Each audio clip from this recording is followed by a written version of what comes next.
This right here is the Mercedes C-Class facelift. It's just been launched at a price of 40 to 48.5 lakh rupees. Now, there are no petrol engines at launch, but a diesel engine in 2 states of tune. A brand new 2-litre BS6 compliant diesel at that. You get it in C220d, and this one I'm driving right here is the C300d AMG line. Now, Renuka has driven this car in Europe just a few months ago, and she gave you a detailed review of it then. So what I'm going to do today is tell you what it's like in India spec. But before we go any further, be sure to like, subscribe and click the bell icon and tell us in the comments what you think about the facelifted C-Class. The updated C-Class's exterior follows the classic facelift template. New headlamps, tail lamps, bumpers and wheels, but for this C300d there's a difference. Unlike the C250d that it replaces, they've done a bit more to set this one apart from the lesser C220d. It gets the AMG line body kit, which means really aggressive bumpers at the front and rear, and the diamond grille which you previously got only on the AMG C43. It also gets higher spec multi-beam LED headlamps, which look a bit different too. You also get larger 18-inch wheels on the C300d AMG line, but frankly, though they are aggressive, their design makes them look smaller than they actually are. The changes to the interior are similarly subtle at first. So what is the Indian spec C-Class like on the inside? Well, I have to say they've done a really good job about making you feel like you're in a luxury car. For one, they've replaced the glossy wood which was quite prone to scratching with this nice open pore wood which is finished in a really nice dark color in the C300d AMG line. Other AMG line bits include this steering wheel which is nice and chunky and has a flat bottom. And you also get quite a wide array of adjustment for the driver and passenger seats and memory function for both as well. I also like this shade of tan leather, again exclusive only to the C300d AMG line. The biggest change to the interior, however, and the most welcome one in my eyes, is this new 10.25-inch central screen, which is standard across all models. Where the old screen felt a bit too small and like a bit of an afterthought, this one feels really well integrated, and it's widescreen as per the new Mercedes format. It's really crisp and it looks really nice. It also has the latest version of Mercedes Command infotainment system. Sadly, we do not get the new digital dials that debuted in Europe. We still get analog dials for this car. They look quite smart and a nice hooded binnacle surrounds them, but it's missing that last degree of tech finesse that you get in some rivals. In fact, the updated C-Class is rather well equipped, especially this C300d, and the infotainment system finally feels right up there with the best.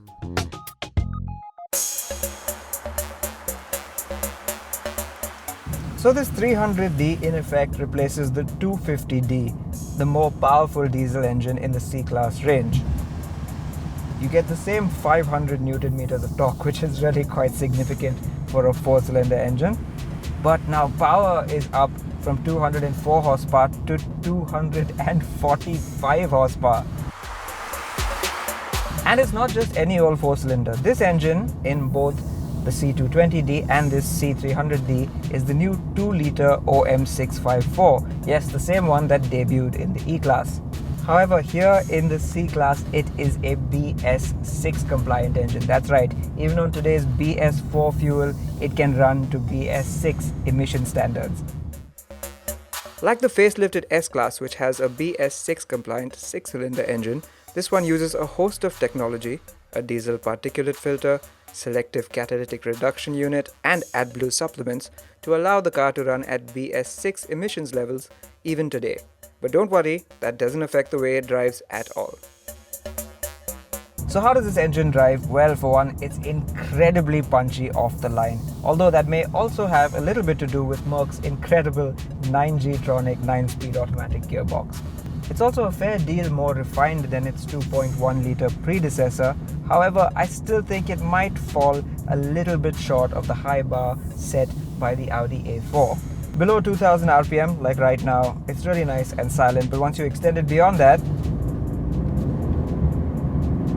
it can get a little bit boomy.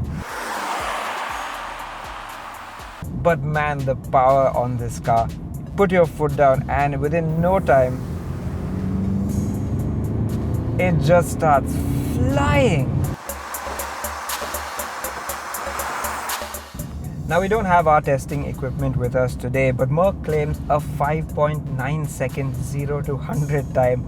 And quite frankly, I believe them. This is a really quick car, both off the line and in kick-down acceleration. Particularly in Sport Plus mode, acceleration is just manic.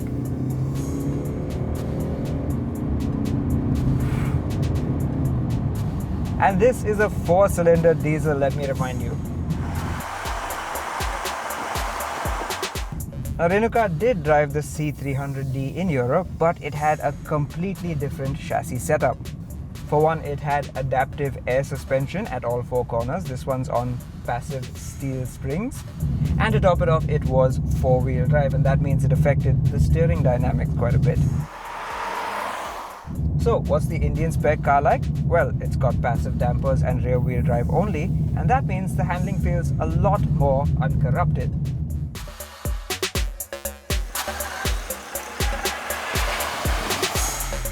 That really sharp turn-in from the previous C-Class returns, and that's a welcome part of this car's dynamics. And body control is pretty good as well. What does seem to have improved a bit is the ride quality. Now, we did criticize the previous C-Class of being sprung a little bit too firm, and yes, this one is a little bit firm as well, but there is a little bit more suppleness built into the suspension this time. And mind you, this one is riding on 18-inch wheels as opposed to the 17s of the standard car. You feel the 18-inch wheels when you go over a sharp bump, and you feel them thud inside the cabin. But overall, the ride does seem to have improved, if only slightly, and perhaps is not quite as soft as some of its rivals, but it's a step in the right direction. The C-Class facelift on the surface then is what you'd expect from any facelift. New bumpers, wheels, head and tail lamps, some equipment revisions and a spruced up cabin. It's only once you start driving that you start to appreciate what it's really about.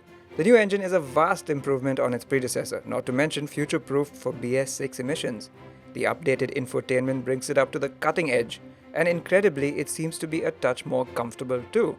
At a price that isn't wildly higher than before, the updates haven't even come at a huge premium. Just as the C-Class was starting to lose its shine then, they've brought it right back up to date.